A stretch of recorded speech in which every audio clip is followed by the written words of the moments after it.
Hello friends, सामान zero से YouTube channel पर आप सभी का स्वागत करता हूं। इस वीडियो में हम लोग जैन धर्म से संबंधित इम्पोर्टेंट क्वेश्चंस और फैक्ट पर चर्चा करेंगे। सबसे पहले बात करेंगे कि जैन धर्म के संस्थापक एवं प्रथम तीर्थंकर कौन थे। तो अगर बात करें प्रथम तीर्थंकर की, तो ऋषभदेव प्रथम तीर्थंकर थे।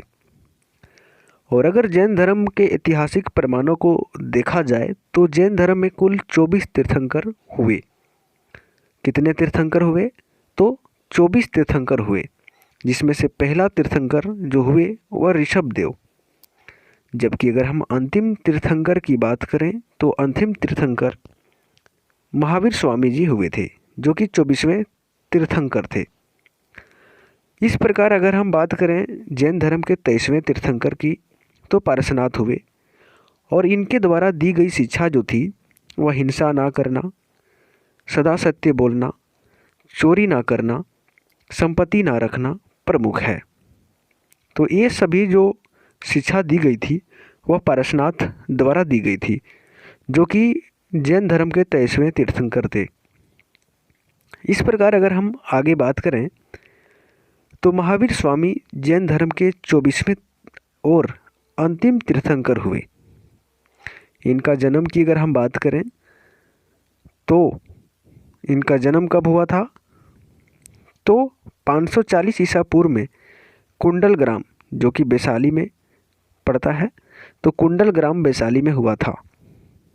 अगर हम इसके पिता की बात करें तो इसके पिता का नाम सिद्धांत तथा अगर माता की नाम बात करें तो माता त्रिशला था।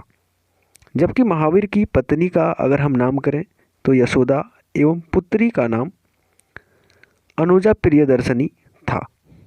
कई बार यहाँ से क्वेश्चन आपको पूछता है कि महावीर जी के पिता के नाम क्या थे? तो सिद्धांत, जबकि पत्नी का नाम यशोदा, और अगर हम पुत्री की नाम की बात करें तो अनुजा प्रियदर्शनी था। इस प्रकार महावीर स्वामी का बचपन का नाम वर्धमान था। उन्होंने 30 वर्ष की उम्र में संन्यास जीवन को स्वीकारा था तथा 12 वर्षों की कठिन तपस्या के पश्चात उन्हें ऋजुपालिका नदी के तट पर साल वृक्ष के नीचे ज्ञान की प्राप्ति हुई थी। यहाँ से भी आपको कई बार क्वेश्चन पूछ लिया जाता है कि कौन सी नदी के तट पर महावीर स्वामी को ज्ञान की प्राप्ति हुई थी? तो ऋजुपालिका नदी के तट पर साल वृक्ष के नीचे। ठीक है। इस प्रकार हम लोग जेपीएससी चाहे किसी भी स्टेट का अगर एग्ज़ाम्स में पूछा जाता है तो वहाँ बिल्कुल आसानी से हम लोग ऋजुपालिका नदी को लगाएंगे। महावीर स्वामी ने अपने उपदेश प्राकृत भाषा में दिए थे। इसके अनुयायियों का मूलतः निग्रंथ कहा जाता था। तो इसके अनुयायियों को क्या कहा जाता था? निग्रंथ। ठीक है। महावीर के प्रथम अनुयायी उसके दामाद जामिल बने। तो प्रथम अनुयायी कौन बने? तो उनके दामाद, जिनका नाम जामिल था।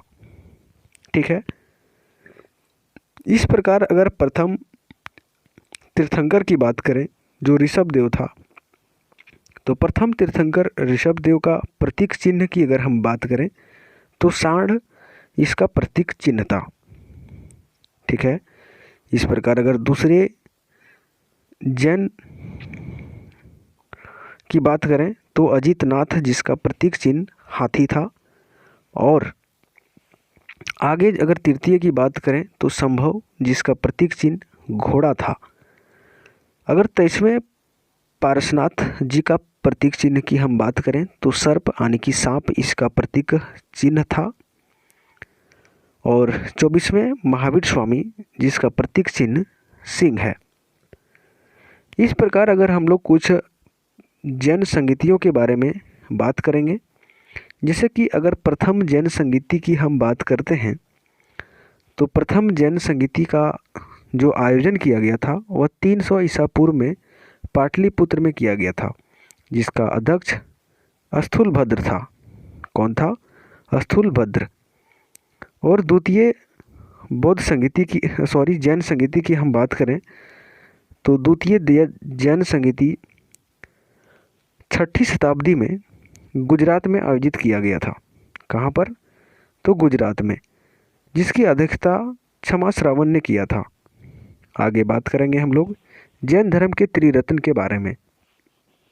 और जैन धर्म के तीन जो रत्न था वह क्या था? तो पहला था सम्यक दर्शन, दूसरा था सम्यक ज्ञान और तीसरा था सम्यक आचरण। इस प्रकार जैन धर्म में त्रिरत्न हुए।